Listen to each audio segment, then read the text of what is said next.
Welcome back, everyone, to episode 3 of Watcher of All Things. My name is Kiki. We have a great show again this week. Another stellar lineup of news. There were some big stories and castings, and we have a really fun movie to talk about this week, Argylle, which just came out last night, February 1st. This comes out on the Monday, so hopefully you've seen it over the weekend. If not, I'll get into whether you should go see it.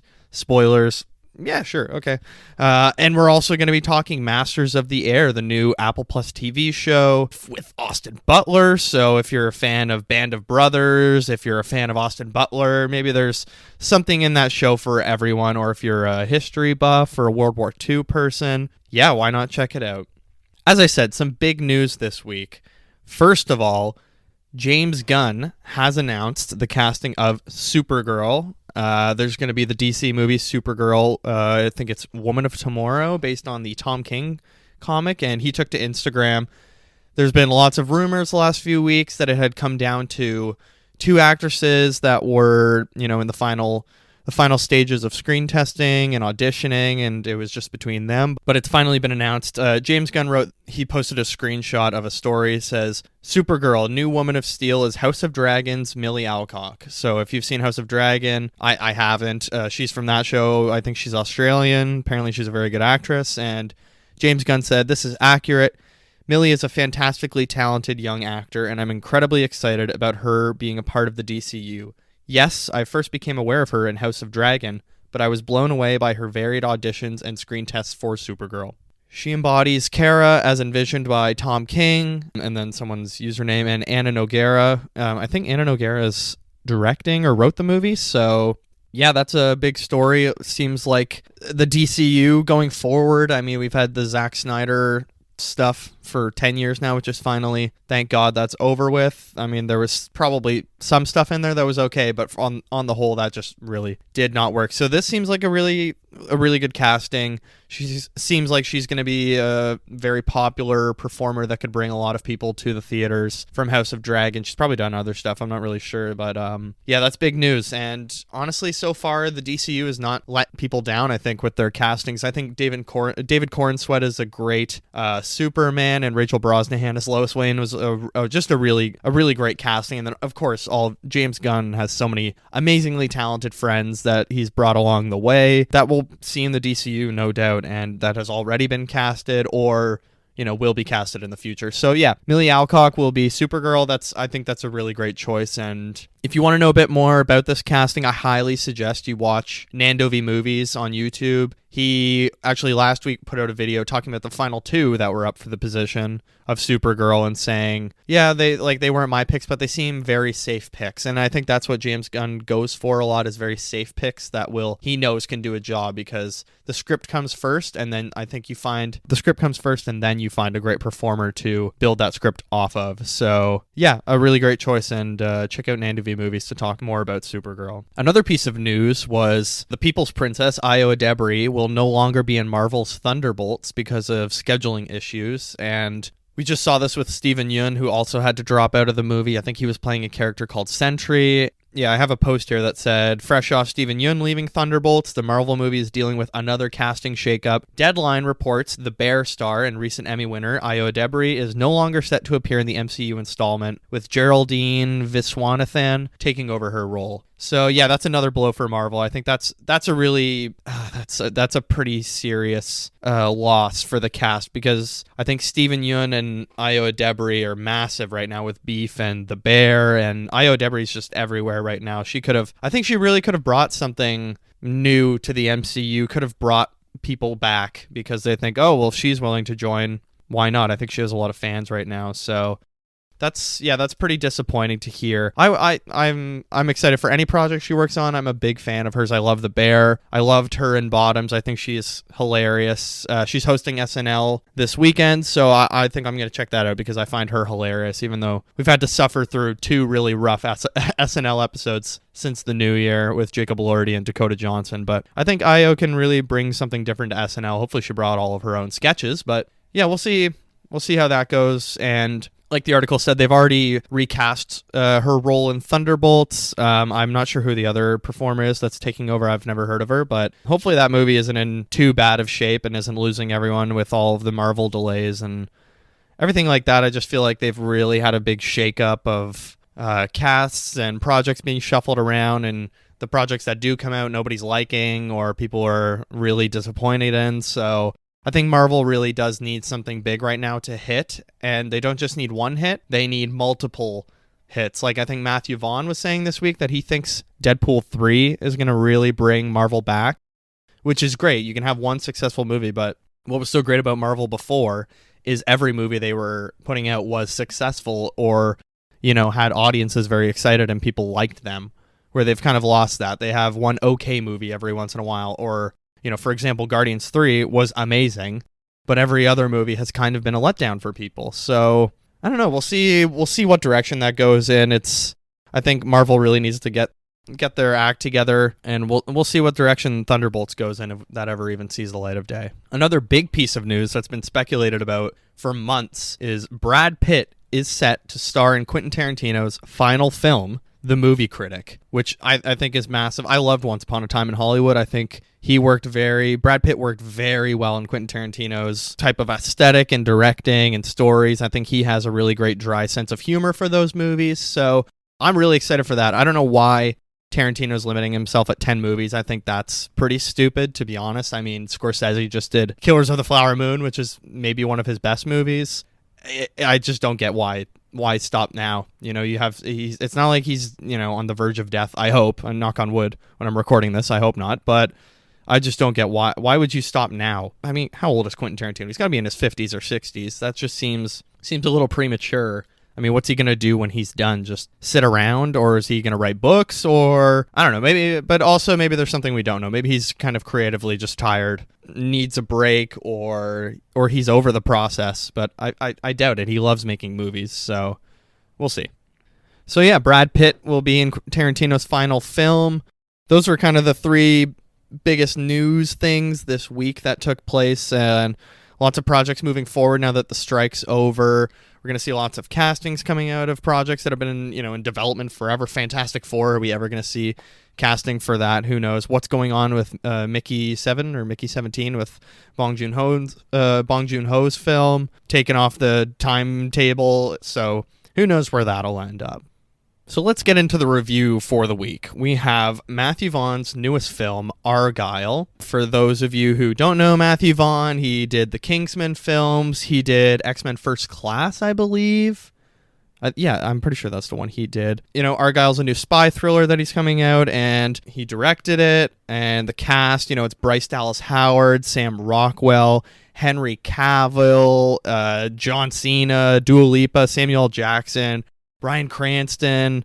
It's a stacked cast. Really, star power is on show. And the synopsis is a reclusive author who writes espionage novels about a secret agent and a global spy syndicate realizes the plot of the new book she's writing starts to mirror real-life world events in real time. So Ellie Conway is that introverted spy novelist. That's who Bryce Dallas Howard plays. She never leaves home. And then Aiden, a spy, shows up to save her from being kidnapped or killed, and Ellie and her beloved cat Alfie are plunged into a covert world where nothing and no one is what it seems. It hasn't been critically well received. It has 34% on Rotten Tomatoes with 164 reviews, but I don't think that should discourage people because, to be honest, it was fun. And I'm going to start with no spoilers because I want people to be able to see the movie, and the whole premise is Agent Argylle. Who is she basing her, who is the real life spy she's basing this off of? So if you don't know who the real Agent Argylle is, despite the fact that when they announced this movie in 2021, they announced who the real Agent Argylle was and what the twist of this film is. So I'm going to start with no spoilers, and eventually I will go into spoilers.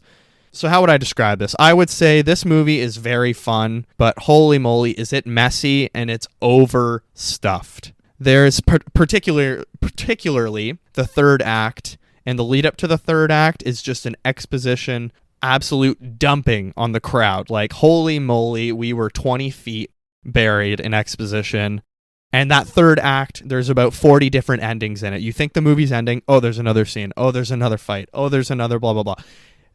Oh my God. My girlfriend and I saw this last night on February 1st, opening night. It was actually a pretty good crowd. It was packed. It was a lot of boomers going on their phone and, making comments, which I find super annoying, but I'm a snob in the theater, so that's not fair, but it's not fun when people turn to each other and just make comments every single time a funny line or something is said. But what can I say? It was a fun time at the theater. I enjoyed the movie. I mean, it's super flawed. It's not changing the world of cinema. And I think Matthew Vaughn, since the first Kingsman, he's really only had duds. I think all of his movies have been very unbalanced. I mean, The Kingsman, which was the third Kingsman movie, which is about the first Kingsman or whatever, that post-credit scene with Hitler. If you haven't seen it, go on YouTube and look up the Kingsman post-credit scene, Adolf Hitler. That was one of the weirdest things I have ever seen. And I won't spoil it, but this movie does have a post-credit scene, or a mid-credit scene, actually. We stayed all the way till the end. There was no second scene. But there is a mid-credit scene, so stick around for that. I'll talk about it maybe in spoilers. But yeah, so non-spoilers. I think this is a great concept for a movie. Espionage writer whose book keeps coming true and predicting real life things. It's a really fun thing, and I mean, like I said, the star power, this is a really great cast. I think Henry Cavill, really funny. John Cena's hilarious and everything. Dua Lipa, who I'm a huge fan of her music and she's a great performer. I thought she was funny in Barbie. She's great in this as well. In the two scenes she has, she's playing a certain type of character that you would see in a James Bond movie. I mean, Bryce Dallas Howard is playing Ellie Conway. She's pretty good in this. I'll get it more into her role with spoilers, but I think as Ellie Conway, she's pretty good in this. Who I really loved most, I have to say, is Sam Rockwell. I think his humor, he's so funny in everything he does. He's also a great dramatic actor, but I've been a big fan of his, and I think he is so good in this movie as Aiden Wilde, the spy that comes to, save Ellie Conway from the syndicate or whatever it is, the division. And he has great comedic beats, but also he's actually a pretty good action star. Like in all the fights and stuff, it seems like he's keeping up. I mean, he probably had a stunt performer doing stuff. I'm not sure, but if he did it himself, kudos to him. But I think he's really great, and he is, for me, kind of a really good focal point in this story with Ellie Conway and Sam Rockwell and Bryce Dallas Howard. I think they work very well together. They kind of have a very good balance between the two. Bryce Dallas Howard at times plays a little, I think Matthew Vaughn gave her a bit too much of a damsel in distress, and then anyways, I'll get into stuff in spoilers. But overall, cast is pretty good. As I mentioned, Bryan Cranston's in it. I don't know. He's very scene chewing in this, and he's way over the top with his villainous role. He's Walter White on Breaking Bad, and he's so subdued and really powerful. In this, he's just going full on bad guy, and he's pretty funny in it, but I don't think he'll get any Academy Awards for this.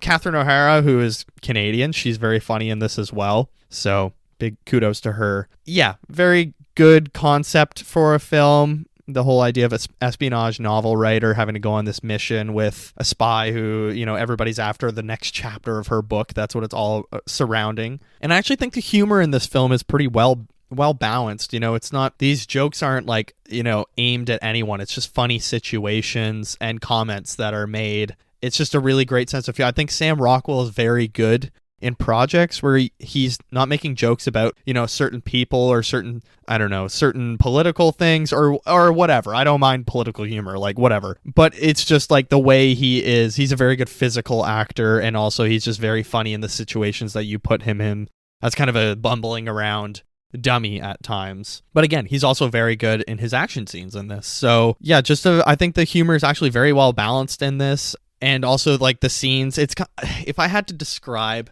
this movie in a short way, I'd say Baz Luhrmann action movie, Matthew Vaughn meets Fast and Furious, because the action and scenes and all the big sets and all the big numbers play like a Fast X. They're just so over the top and ridiculous. But it's Baz Luhrmann, how stylized it is. So it can be a little obnoxious at times. It can be a little over the top.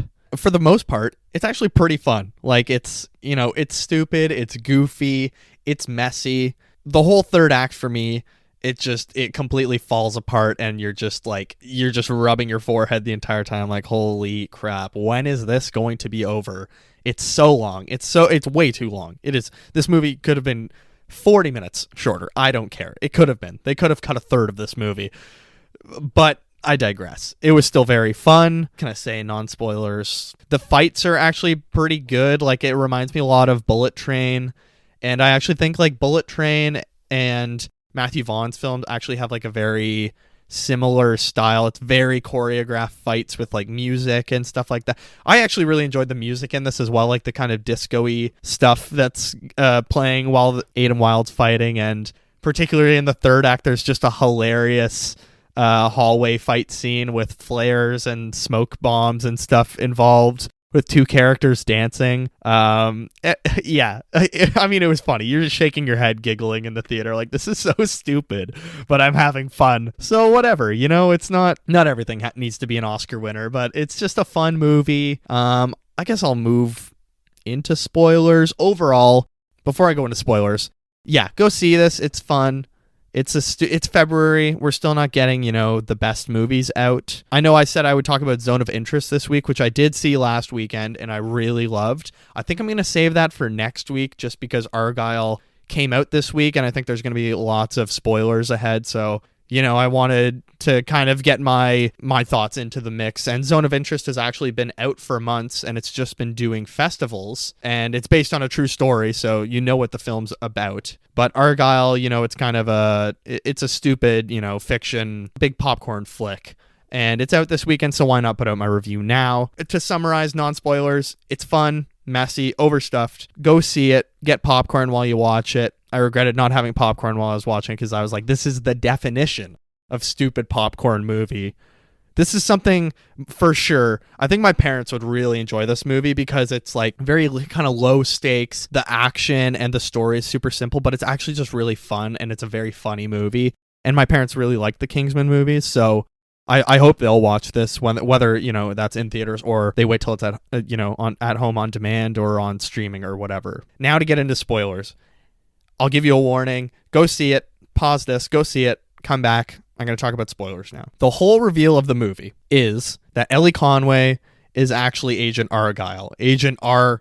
Kyle. Rachel Kyle or whatever. And she had amnesia and then is brainwashed by Bryan Cranston and Catherine O'Hara into thinking, when she has amnesia, that they are her parents and that her name is Ellie Conway and blah blah blah. She had an accident with a skating accident. And the funniest part is, in all of the lead up, everyone had amnesia going into this movie, because my friend Seamus just sent me a tweet on Wednesday night, 24 hours before I'm seeing the movie, from Discussing Film on Twitter, that said, Matthew Vaughn's new movie, blah, blah, blah. This is from 2021. It says Matthew Vaughn's, and it gives like the cast, who's going to be in it.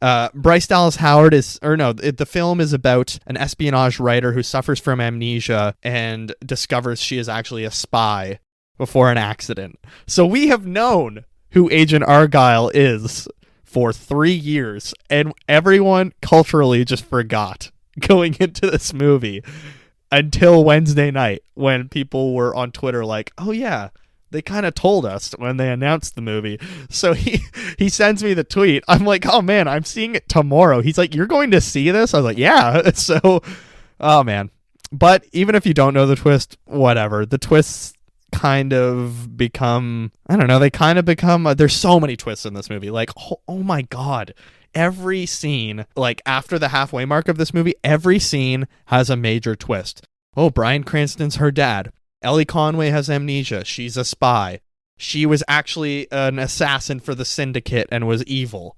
And it's just like, it gets a little heavy. And when they do reveal in the story, that Ellie Conway was actually Agent R. Kyle, grab your tarps, grab a shovel, keep yourself warm under a heat blanket, because you are going to be buried in exposition, and it is a nightmare. Oh my God, there's probably a 5-minute scene of just flashbacks and explaining her amnesia and who she was. And, the whole story is that her and Sam Rockwell's character, Aiden Wilde, were in love before the accident, and that's why he's been hunting her down for 5 years to try and get his girl back. Yeah, just, oh my God. I literally turned to my girlfriend during the movie and we just looked at each other like, holy, this is dragging on. So yeah, for me, the reveal does not exactly work. I think it could have been done in a much lighter hand, more surgical way. There's a fight when they're outside of the vineyard with Alfie, who's also that her cat is named Alfie, but that's actually Samuel L. Jackson's character, who was like the director or whatever, and then he tried to expose the syndicate. It's nonsense. Don't worry about it. Once you watch, you'll know exactly what I'm talking about. If you're not going to watch, don't worry. It's like, whatever. It doesn't matter. Yeah, her and Sam Rockwell like fight or whatever, and then she snaps out of her amnesia and realizes, oh my God, I am a spy. And it's like, oh my God, this is crazy. Like, just all of a sudden, and it's a 10-second fight. And then all of a sudden her character is completely different. It was like, oh, that's it. Okay, that's it. She's just completely into Rachel now. I was left speechless. I was like, that's all we're getting. The reveal was done very heavily and like just heavy-handed, smashing you over the head, over-explaining. And I think that's one of the many problems with this movie is anytime they want to explain something, it's done like they treat you like you're stupid watching this movie. They treat you like you are a 4-year-old with 0 IQ watching this movie, and they have to beat you over the head. Catherine O'Hara's character at one point gets shot in the chest in a hotel room when it's revealed that she's actually a British agent, whatever, covering or acting as Ellie's mom. So she gets shot by Sam Rockwell, right? She gets shot in the chest. And instead of her just saying, I was shot in my bulletproof vest, good thing I was wearing that bulletproof vest, they literally cut to a black and white flashback and of her just opening her shirt and there being a bullet in a bulletproof chest. Like, we would have taken your word for it, Matthew Vaughn. Do not worry. We would have taken your word for it. And there's just lots of that, like unnecessary, like, oh, we're going to cut back. Okay, I mean, I believe you. It's okay. Especially in the third act, one character, oh my God, I don't even know what their name is. They die at the start of the movie. Ariana DeBose, who's playing Kira, okay? She dies in the start of the movie. And oh, this is so ridiculous to say out loud. Ellie Conway, while she's writing the next book, she gets an email from a fan. She gets an email from a fan talking about a 2-inch chamber between your heart where you can shoot someone in the chest and it looks like they've been shot in the heart, but they'll survive because the bullet will pass through this 2-inch vest. And the whole setup in the movie is that, oh, I was going to bring back Kira, Ariana DeBose's character, in the 6th book. And in the 3rd act, who saves the day? Ariana DeBose. I don't even remember what I was talking, but it's just there's so much like over explaining stuff to us, like treating us like we're stupid. It's just, this movie is so overcomplicated when it could have been, so many things could have been cut out and made this a super fun, simple, fast story. But like, when, who do you think sent you that email about the 2-inch chamber or the superfan? They have to cut back to her showing that she lived. It's like, she's here, we know she lived, it's okay. Or like, Sam Rockwell also gets shot in the chest, and where do they shoot him? They shoot him through the 2-inch chamber or whatever. And, you know, Ellie Conway says, or Rachel, Agent Argylle, I don't know what to call her, Bryce Dallas Howard's character, she shoots him in that 2-inch chamber or whatever. And they show her plugging the hole with a shirt, even though she already explained that. And it's like, yeah, we get it. Like, we don't need, like, that one's fine, I guess, because you're showing her. But, like, Kira coming back and them having the flashback of her being saved or being, like, you know, resurrected or whatever, it's like, oh my God, we get it. She's here with us. Anyways, there's just a lot of overstuffed cutback scenes of flashbacks in black and white that do not need to happen, Matthew Vaughn. I'm sorry, they don't.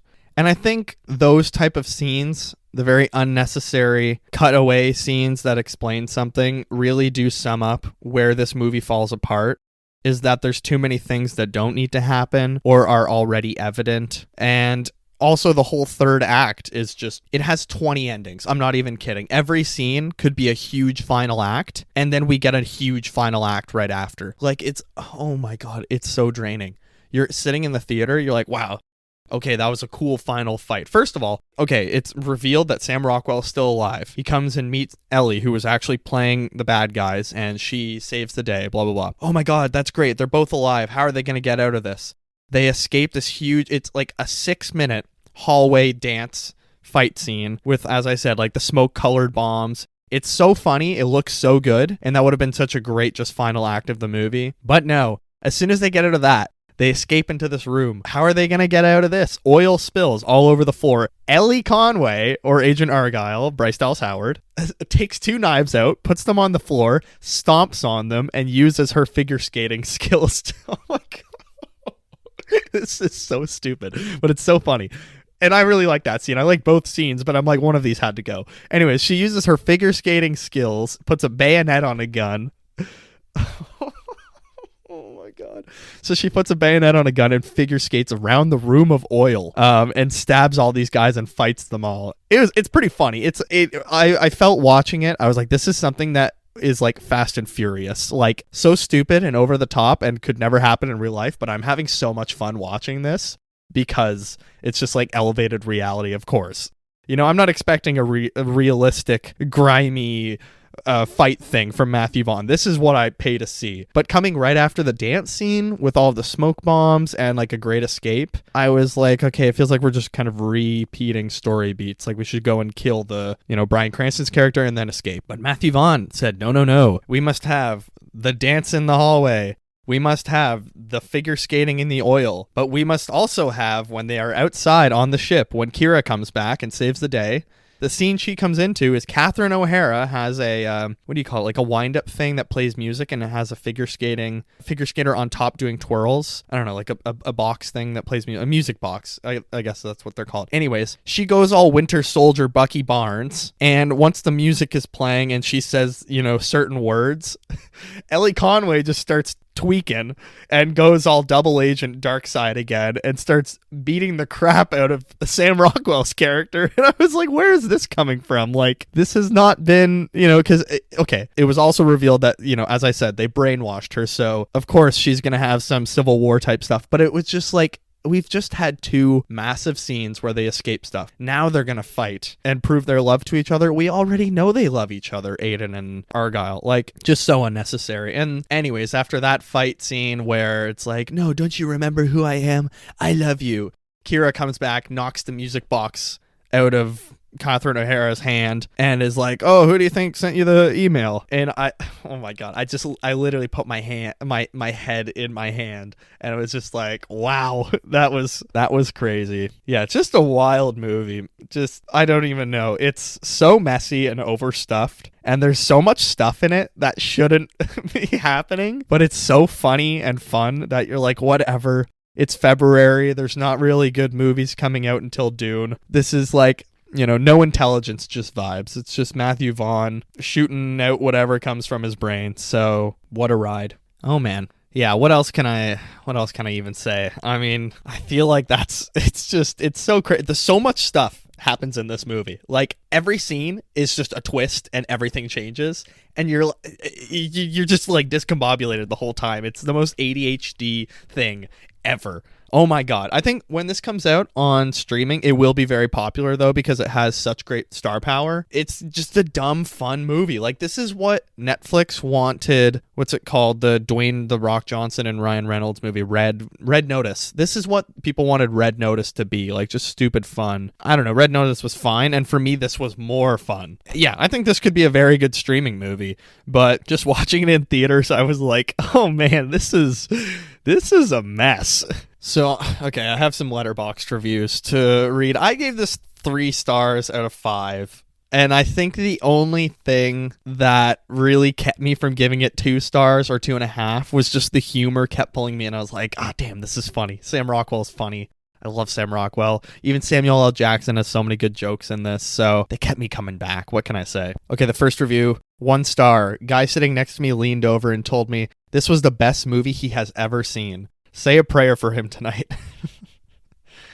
1 star. Finally free of this trailer playing in front of every damn movie. Oh my God, yeah. I never have to watch the Argylle trailer again. And I think that is the first blessing of my new year. That is wonderful, because I was sick to death of watching this Argylle trailer. Speaking of trailers, last night, before the movie, they shown the Dune Part 2 trailer, but the newest trailer, which I was purposefully not avoiding, or not watching, sorry, and I had goosebumps. I oh my God, the hairs on my arm were standing. I got shivers. Oh, that movie's going to be crazy, and I have some big stuff planned this month. Watching things before that comes out and putting out an episode based on that. They also showed the new Dev Patel movie. I can't remember what it's called, like the White Monkey or the White Paw, Monkey Paw or whatever. Anyways, that looked really good. I was like, oh crap, that actually looks like a really fun action movie. But anyways, getting back to Argylle, I have one more review I'll read. 2 stars. Henry Cavill, my friend, you need to find a better agent quick. Yeah, he has been in some duds recently. Oh my god, man. Henry Cavill cannot catch a break. I mean, if he does get somehow cast as the next James Bond, good for him. But holy crap, he has been in some really bad movies recently. Other than Mission Impossible, that's like maybe the one real hit of recent stuff. And like, I guess Witcher season 2 or season 3 was really well received. But like, oh man, he's been in some tough stuff recently. So that's it. Argylle, it's over with. A February movie for sure. That is not a summer flick. That is something that comes out in the dead of Canadian winter. And you watch when, there isn't big, impressive cinematic masterpieces come out. But overall, honestly, I had fun with it. It's something that you can go see with your family, or not kids. I wouldn't go and see it with 2 young children probably. I mean, they might find it fun, but it's a stupid fun movie to just go and watch, and it's mindless entertainment. Also coming out this week, actually last Friday, was Masters of the Air, which it's a Tom Hanks produced show on Apple TV, and it's tied in with Band of Brothers, a show I really like that I'm actually rewatching right now. Maybe I'll talk about that one week, but so yeah, it's Apple TV. Episodes come out on Friday. I'm really loving it so far. Basically, it's the synopsis is explores the aerial wars of World War II through the enlisted men of the mighty 8th Air Force of the United States Army Air Forces. So simple enough. Pretty great cast. It's Austin Butler, Callum Turner, Barry Keoghan. They're all really good in it. I watched episode 1 and 2. Those were the only 2 out that I could watch. 3 just came out today, but I'm recording before I could manage to watch it. And it's really good. I think it's really well made. The CGI is interesting in some parts, but it actually looks okay for the most part. There is a really good, camaraderie amongst the cast. It does feel like these are people who, the stakes do feel high, but also the personal connections and the small intimate moments between them back at their base. There's a really great relationship amongst all the characters. I mean, Callum Turner and Austin Butler, who play Buck and Bucky. No, that's not a mistake. Buck and Bucky I think they're really great together in every scene they have together. They're just this is the first project that Austin Butler did after Elvis, and he very much still has an Elvis voice in this, but he's just such a really, really good actor. I think Austin Butler, he's going to be in a lot of great stuff in his career, and this is just, he's already been in a Tarantino project. He was Elvis in Baz Luhrmann's Elvis movie. He's in Dune Part 2. He's in Masters of the Air. I think he's in The Bike Riders, which is going to come out at some point, June, the Tom Hardy Bike Riders movie. Yeah, just a really great performer, and I think he's really good in this as well. He really does bring a great connection and draws you in.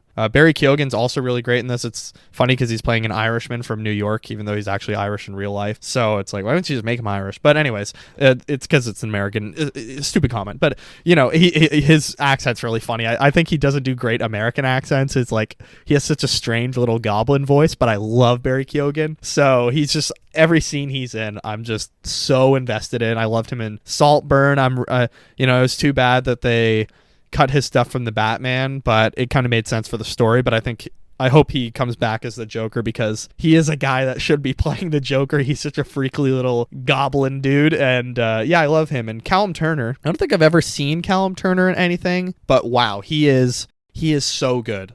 From minute 1 in this show, he just holds your attention. He's such a great, powerful performer, but he also plays the charming kind of goofball as well. But he can get serious at a flick of a switch. I mean, he's an actor, they have to act. But he is just so good. He's so good in this. I seriously hope he reminds me of Tom Blythe, who played President Snow in the new Hunger Games prequel. 2 performers that when you watch them, I'm not sure, and they're both British, I'm pretty sure. You watch them and you just instantly think he should be in 100 more projects and he should be the lead in so much stuff because Jesus, they're good. They are so good. And yeah, lots of funny scenes in this, but then a lot like Band of Brothers, you get a really funny scene and then a super serious scene right after, because that's what, happens in war. When they were on base, they could enjoy themselves, they could try and relax and find comfort, but then all of a sudden sirens going, a mission happens, and that joy is just quickly ripped away, and it's only between the terror that you can really try and find moments of comfort. And I mean, it follows the Air Force, so all of the action is taking place in planes so far in episode 1 and 2. I think the big action set pieces have been so good so far in episode 1 and 2. I have really enjoyed it, and it really does show kind of the brutality of what all these fighters in the Air Force were going through, how deadly it was up there. So I'm really excited for this to keep going. I think this will be a very fun show to watch every week. Episode 1 and 2 were action-packed, but also just had really great character moments of, these guys are all young. They're all just young men that went to Europe and war is being in and over your head, and I have so much respect for veterans and people that are willing to give their lives for their country. And this show just and especially Band of Brothers as well, just gives, I have so much respect for, all these Americans and British and Canadian soldiers that were fighting. And this show is a really great, it's a really great, double feature with Band of Brothers. If you binge Band of Brothers, there's only 10 episodes. And I believe Masters of the Air is also only going to be 10 episodes. So, you watch Saving Private Ryan, you watch Band of Brothers, and then you watch this. And I think all three really do gel very well together. And Masters of the Air, it's out on Apple TV, Apple TV Plus. You can see it every Friday. There's a new episode. There's going to be 10 episodes in total. I think I probably won't talk about it for a few weeks. I'm going to watch 3, 4, and 5. So I'll come back to it maybe at the end of February. But I do highly suggest you watch it. It was a lot of fun. The camaraderie is really funny, and how these guys talk to each other and they just fight and stuff like that. They're just absolute hooligans. But then also the dramatic moments just hit you. They hit you like a brick over the head, and it just feels the stakes. I mean, it's a war show. You want the stakes to feel high, but it really does feel, you get nervous watching the big action set pieces. So yeah, it was a good week of castings and news coming out between Supergirl, some Thunderbolts updates. At least we know what's happening. And then Brad Pitt, that's a big story. Argylle, like I said, fun but messy and overstuffed. Still a great watch. I don't regret, spending whatever it is, $10 to go see. It was fun for me. I enjoyed myself. Other than the ending, I thought the movie ended about 20 times, and it didn't. And then Masters of the Air, I watched it on Monday or Tuesday, and I was hooked. I was like, I wish there was 10 episodes of this right now because I could binge this in one night. And I know I said I said last week that this episode would be Zone of Interest, but I just felt like, Argylle was more of a pressing thing because it came out this week, and it's all a fictional story, so there's going to be spoilers, and the big reveal is going to come out this week, so why not get ahead of it so maybe people can hear the non-spoilers before it's ruined, and all the reviews will be coming out this weekend. So what a great time to release this. Next week, however, Mr. and Mrs. Smith with Donald Glover, Childish Gambino, it came out today. All the episodes, I think there's 8 episodes. They're an hour each. I think I might talk about that next week because I really enjoyed the Mr. and Mrs. Smith movie, weirdly, when I was younger. So I think next week, we might do a Mr. and Mrs. Smith episode, but also American Fiction just hit theaters. So maybe next week I will do a feature of American Fiction and Mr. and Mrs. Smith, or I'll do Zone of Interest, American Fiction, and Mr. and Mrs. Smith. I'll see what happens, but there's just so much great stuff coming out. And then in 2 weeks we have Madam Web. I'm going to go see that. I already have my tickets bought. Dune Part 2 at the end of the month. I already have my tickets bought. So at least February, more stuff is coming out. So there's more to see. I think that just about does it for episode 3. So thank you again so much for listening. You can find this on all of your podcasting apps. So you can find it on Spotify. You can find it on Amazon Music. I produce this through Acast. So you can go on my website, and it's also out on Apple Podcasts. You can actually watch it on YouTube.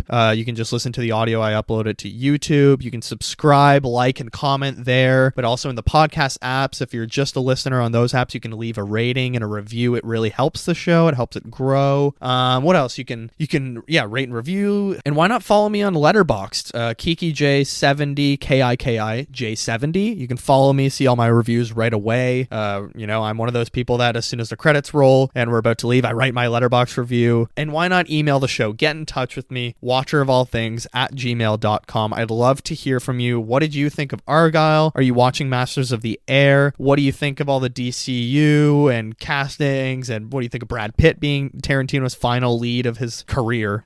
Pretty crazy to say that out loud. So next week, for sure, we're going to talk Mr. and Mrs. Smith. Watch that. Enjoy it. It's 8 episodes. It's short. Thank you again for watching. I hope you have a wonderful week, and I will see you soon.